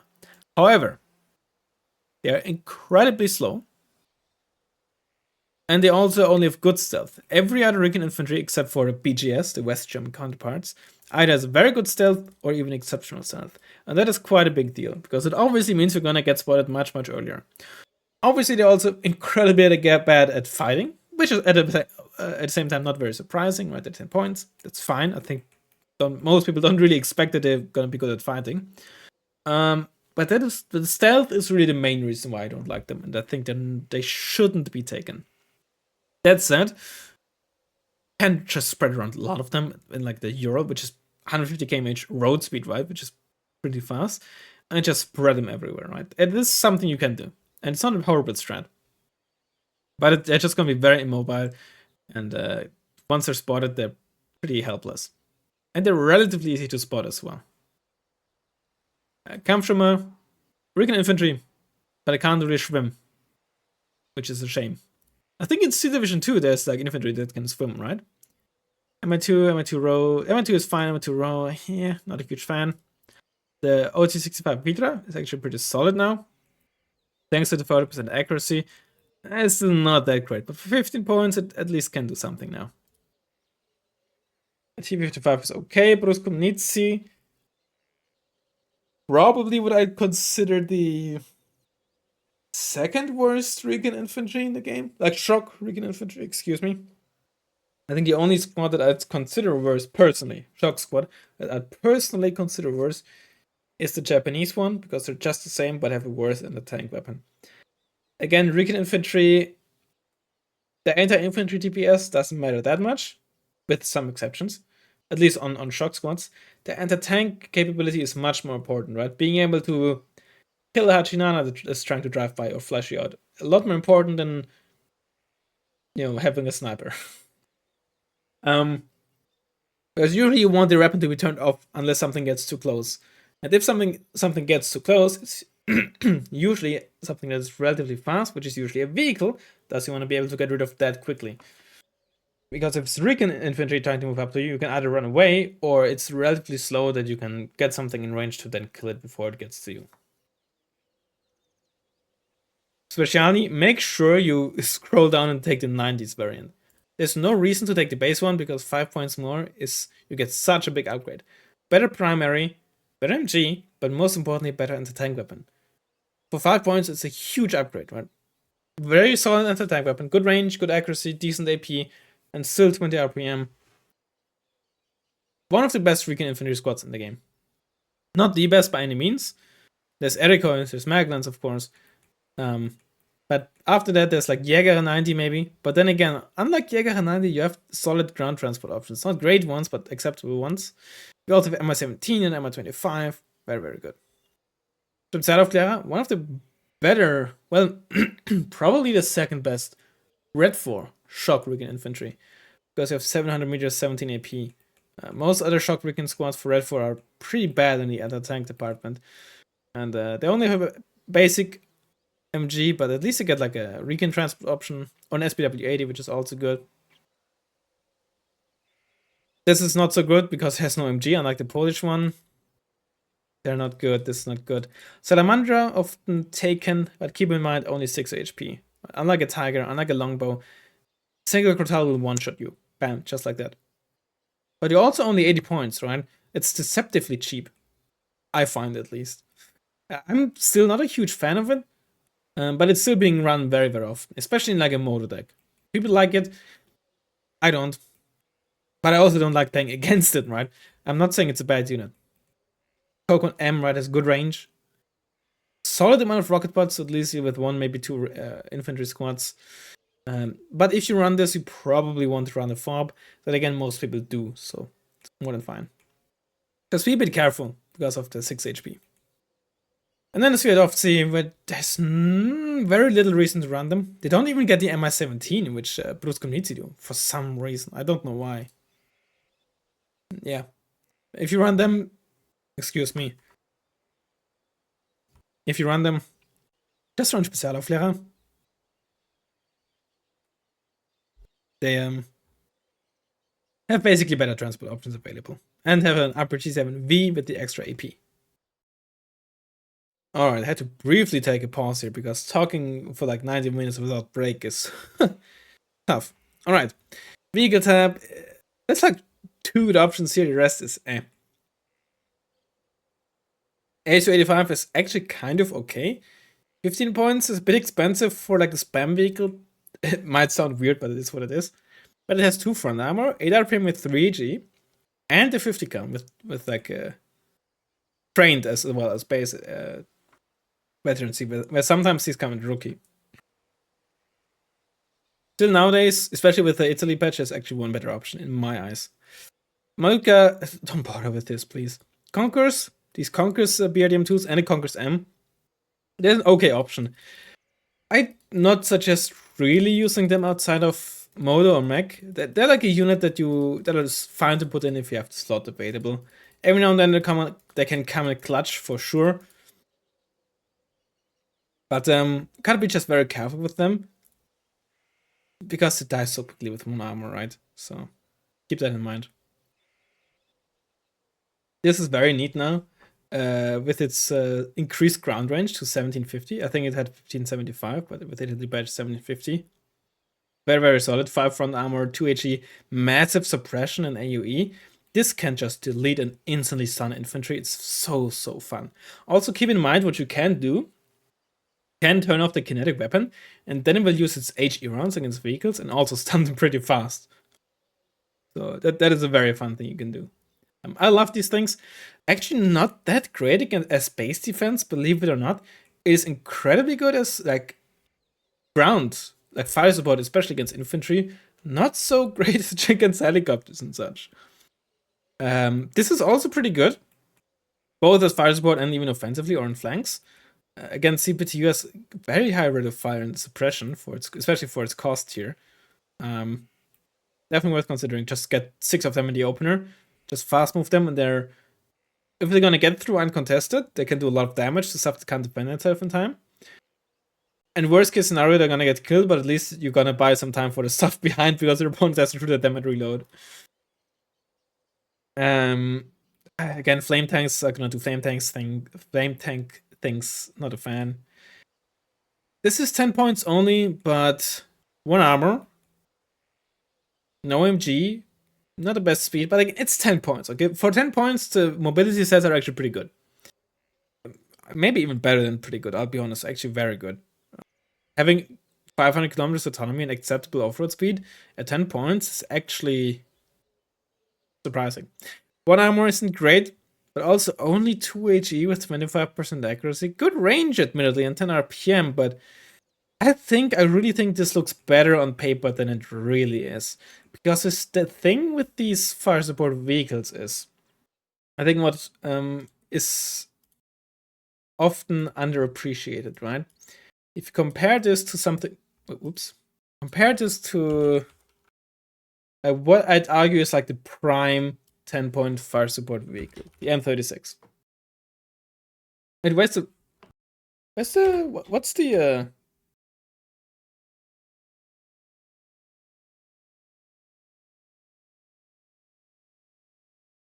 okay, it's called SL90. Okay, I was about to lose my mind where the Yugoslav one is. M36 is got to firepower, specifically to the HE variant, but because the HE gun usually matters a lot more. They also have lower splash radius and splash for both damage and HE, which is actually not that big of a difference in this case, I have to admit. But you also lose 50%. Sorry, you lose 1/3 of the HE, and you'd also lose 15% accuracy. I think that this thing looks good on paper, but it really isn't. 1 armor compared to the M36's 2 is also a huge deal. I've tried this quite a few times. It always disappoints me. It always does, I have to say. I think the fact that this is green, colored green, is very misleading. It's probably because it's a heat gun. It might be in the same. It's a recoilless rifle. You can see this here, right? So it's probably compared to other recoilless rifles, and recoilless rifles rarely have more than 30% accuracy, if ever, right? So yeah, I think this is can be a very misleading stat card. Ram, on the other hand, is absolutely goated. That's just so good. I think on paper it doesn't look that great, but it just delivers so frequently. It also shows that having just a Conquerors every now and then around is just so useful to have.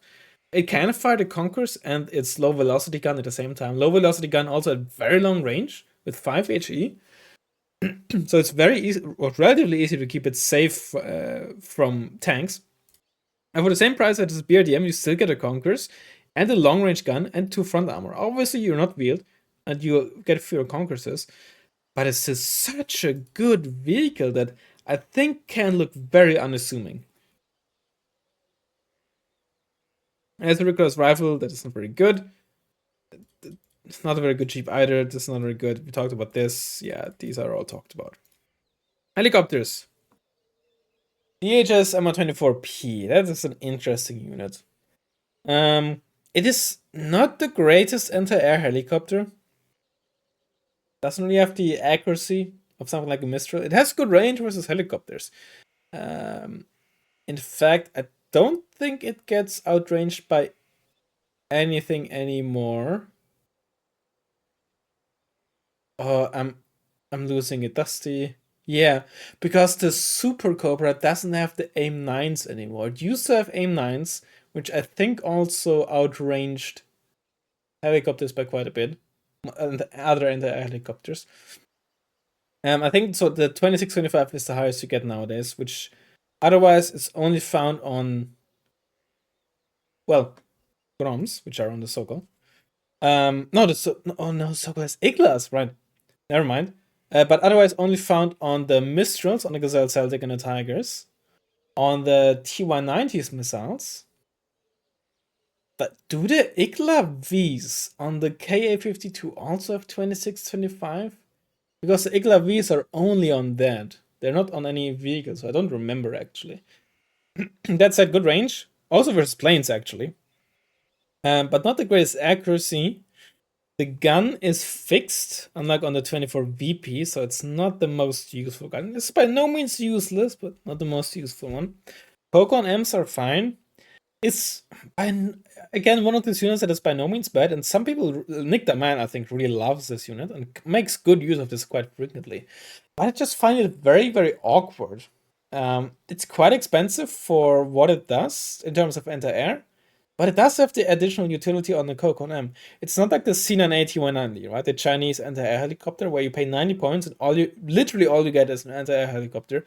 In this case, if you buy it in the opener and your opponent does not buy any helicopters, you still get quite some utility, right? You have a gun, which not a huge deal, but on tanks or something where there might not be AA, by no means useless.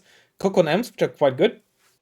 You're fast and have 10 HP, so anti-air helicopters or AA missiles with 4 HP or less even need 3 shots, which is nice. Like air recoils, for example, will need 3 shots if they don't crit you. Or a Sokol or something. Still, I think most people just run the Sokol because for 30 points less, you get actually better anti-helicopter, maybe not better anti-helicopter missiles, but for 30 points less, you get also medium optics, which helps a lot against Tigers with stealth or K-52s. Some rocket pods. You're just cheaper. But admittedly, I think I myself have also underrated this, because now that I talk about it, I'm like, yeah, sure, you pay 30 points more. But you still have pretty good anti-helicopter capabilities, pretty good anti-plane even, right? If you have an OSA around and you hit with one of these, the OSA can finish it off. You're very fast, although you big and clunky, admittedly. And the Coco Nems are not bad at all. So I think if you're a fob, if you have a fob, M124P might actually be a good choice over the Sokol, even though I myself always run the Sokol. This is just bad. This is just basic M124P. Got plenty of rocket pods, mounted gun, like not on a turret, fixed gun, I should say, and 4 Kokons. It's okay, but you're usually better off running the Mi-35 in my eyes. Mi-2s that are wacky. I mean, you get Strela 3s, which are not horrible. Total only of 3 HE, but have actually good accuracy, right? In this case, you get Strela 2Ms, which are actually pretty bad. Mi-2, I mean, Sokol we talked about, right? It's more than fine. It's quite solid. Mi-2 US, not horrible. Like, if you have it in the game, you can just, in your deck, you can get like 4 of them, spread them around your base as space defense. Helicopters are usually actually pretty good at space defense, especially when you have, specifically when you have autocannons. Because most stuff that is trying to sneak around, especially when you're talking infantry, helicopters can often spot them a decent distance away and safe distance away, right? Because MGs and such will take quite a bit to kill you. Autocannons or something, or AMX-10 sneaking around, will take quite a while to kill you, whereas vehicle-based stuff usually will just get one-shot by whatever is sneaking through. So, helicopters are actually quite good at base defense. Just most helicopters you have in your decks usually cost quite a lot, so hard to justify using them as base defense. Variant with S5, sure, and variant with Malyutka, which is bad. MI24W versus MI35. Just go for the MI35. The S8s are so much better than the S5s, worth paying 5 points more, and losing some availability, honestly. Because really, you don't need more than 4 Hinds, unless you're spamming them hard. But one of the reasons why, well, both, but especially the MI35, in my eyes, is better than the MI24. You do lose half of your rockets, admittedly, which is not nothing. But the Yak-B is so much better than the fixed autocannon on the MI24, because it is on a turret, and it helps so much. And you still get 8 Kokons. MI4 is bad. This is a fun little unit, like very long range, huge rocket. Which is a lot of fun to use. The rest of the helicopter, Yak-B is fine if Leta is not so great, especially when you can't get it on high veterancy. But it's a fun little helo. Just boom, infantry dead. Anti-air rockets on the planes just don't work. They're fun to look at, but they just don't work. 30-point Delphin, very good if what you want is a plane-based meat shield. Like 6 of them, and at 30 points, you get a lot of them to just tank. This one not so much because it costs almost twice as much and you get only 4 of them. Albatross is not so great, very slow, no ECM. It's a good payload for 50 points, don't get me wrong, but very slow. This one, on the other hand, actually worth 10 points and lower availability. It has ECM, but with the gun and the R60s, it's actually a pretty solid anti-helo hunter. Just a helo hunter. You don't really need it in Eastern Block because you have much better options, but not a horrible plane card, trust me. Not an amazing one, but I think an underappreciated one. An acceptable rocket pod plane. The S5 rockets on planes, not the rocket pods on helicopters, are actually kind of okay because rocket pods are somewhat standardized. It's just keep in mind it's very often a one-way ticket and not a high time of target too. One of the best bombers in the game, honestly. It looks a bit unassuming, but the napalm on these 12 HE bombs helps a lot with the AoE to deal damage and then just deal a bunch of what's it called? Damage over time afterwards. 40% ECM, fast, some solid short range missiles to boost. It's actually very, very fine. And maybe I should take a look at the stats here. Because I'm not sure, but it always feels like, and admittedly this is just pure feeling, and maybe I'm vindicated, that these bombs, despite having 12 HE, have actually the same radii as 15 HE bombs. Whereas if we look at what's a lower HE bomb, like the Su-7 or something, I think. Yeah, let's just look at this here. Where when you look at the excuse me, Su-7B, I think. Oh, there's hold on. The BM, I think, is 250, right? 11 HE and significantly lower splash radius, yeah. So the 12 HE is in a way misleading because usually there's a direct correlation with HE and your radii, right? Your damage radius and your suppression radius. In the case of this specific bomb, I guess it is a 500 kilogram bomb, so it does make sense, right? It has the same radii as 500 kilogram bombs, but less HE and more napalm. I guess in this case, what is actually quote unquote wrong is the HE and not the radius. Because for the kilogram, for the size, for the weight, the radius is correct. And yeah, very good bomber. It's essentially a Soviet MiG-29 but better. While yes, it has less HE, the napalm makes up for it quite a bit. Yeah, MiG-17F. Again, actually pretty okay. Oh, this is actually very embarrassing. Holy, look at this.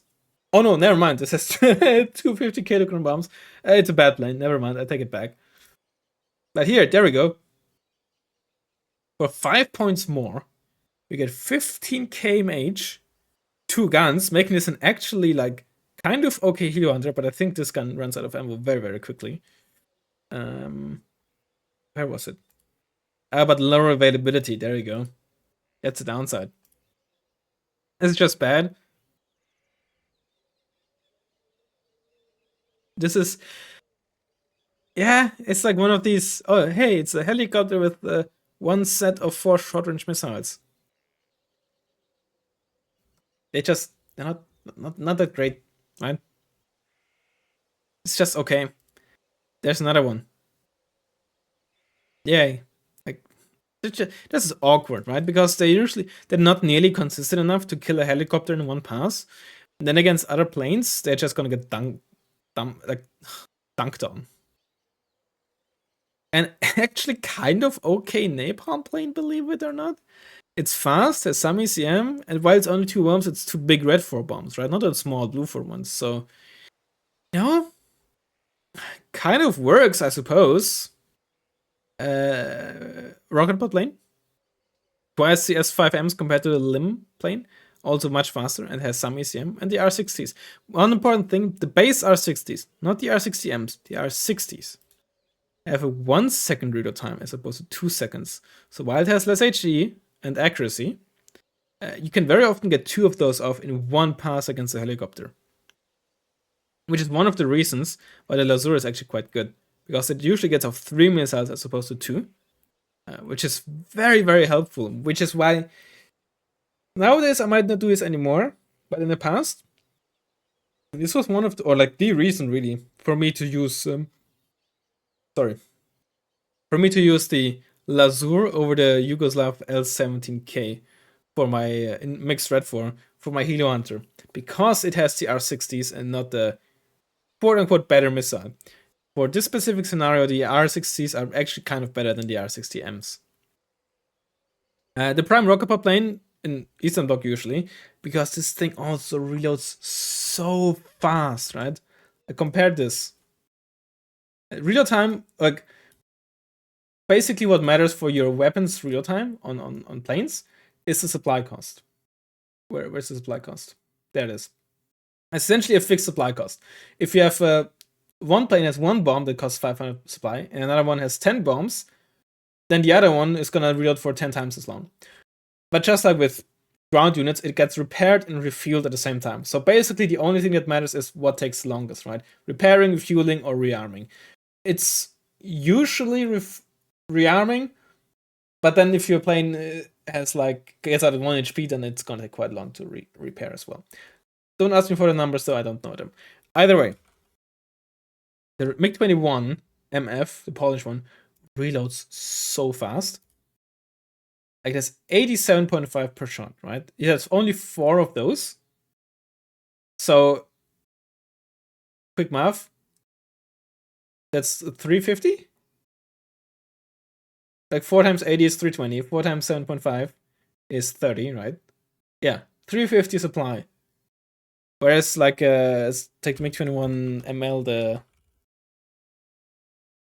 West German, East German one, it has 64?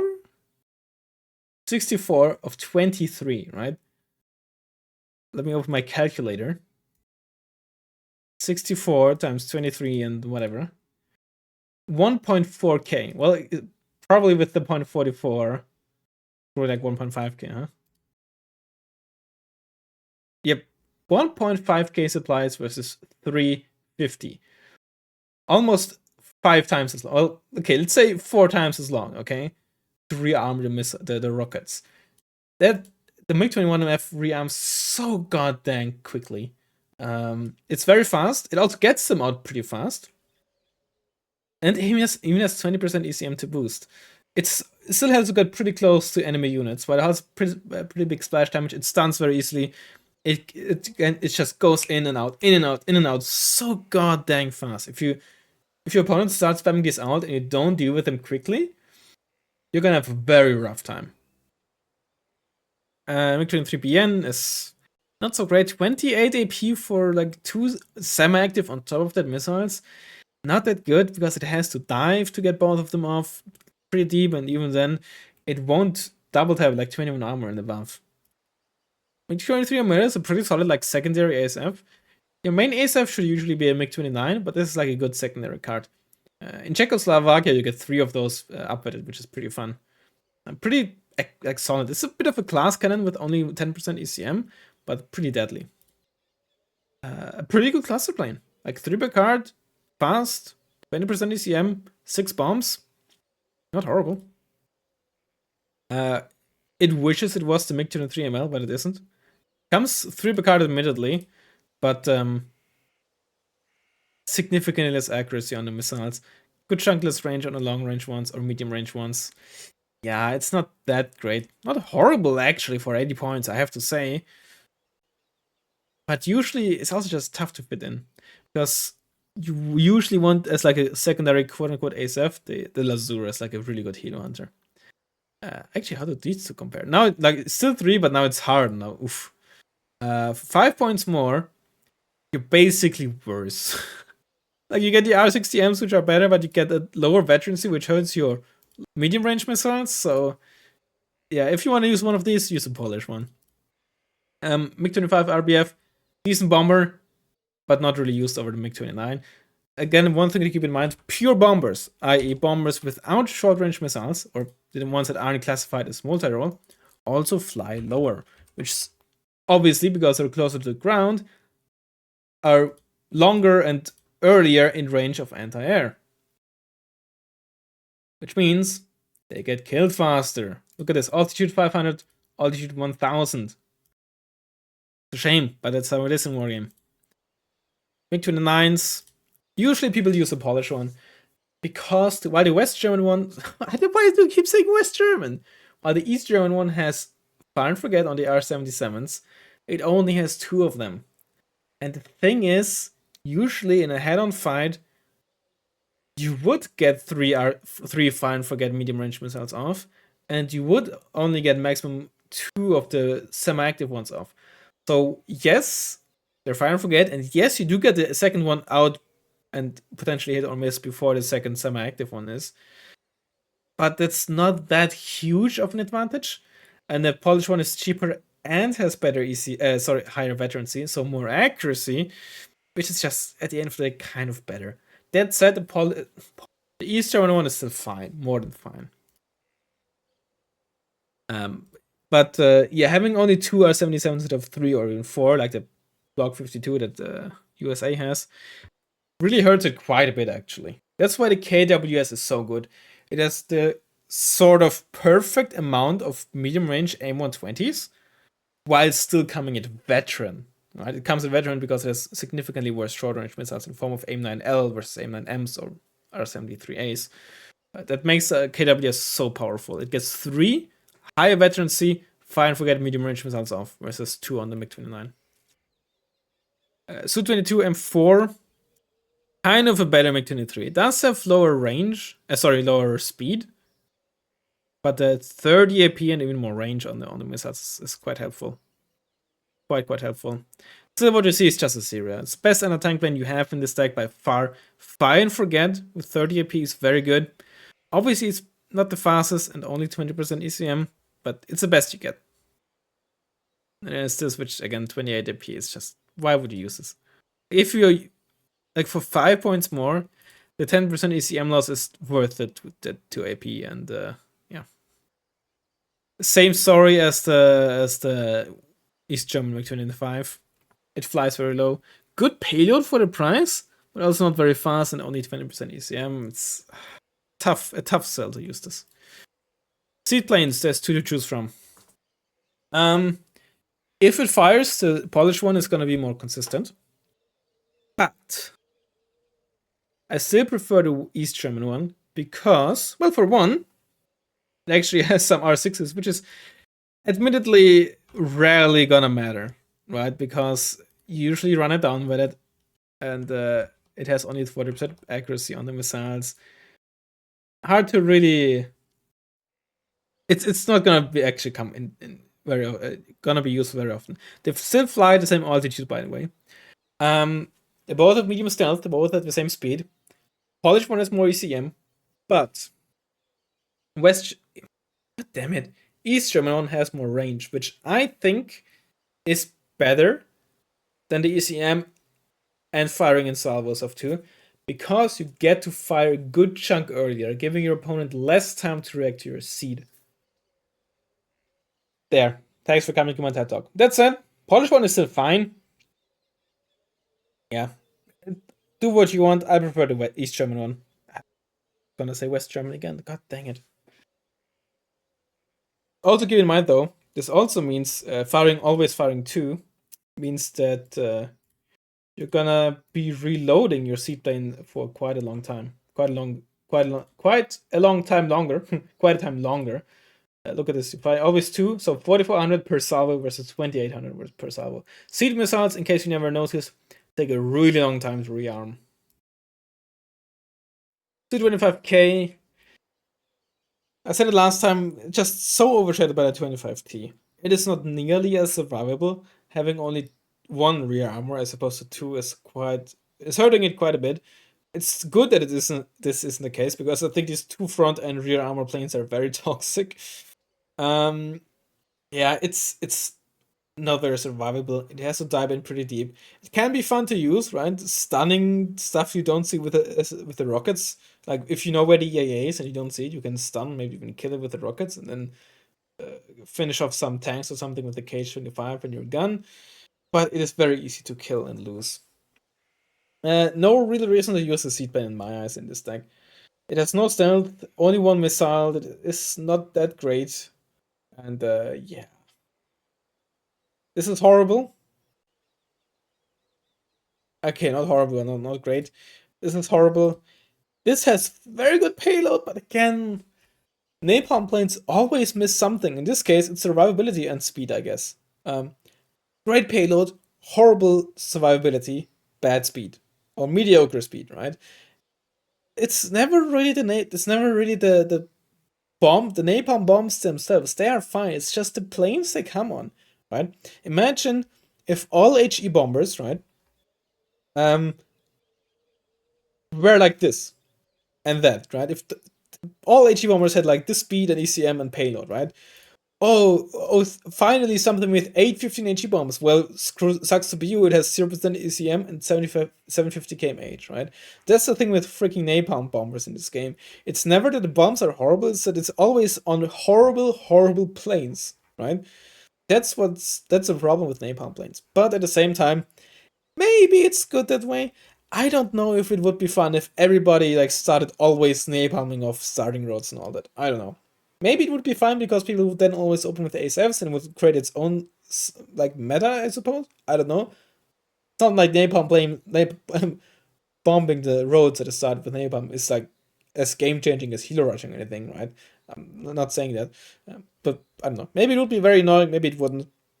But the issue with napalm planes, and to an extent also MLRS, is never really the bombs themselves, it's just what planes they come on, right? That said, 1 hour 53. I feel like these get longer and longer. I hope you enjoyed my rambling, and I'll hopefully see you in the next one.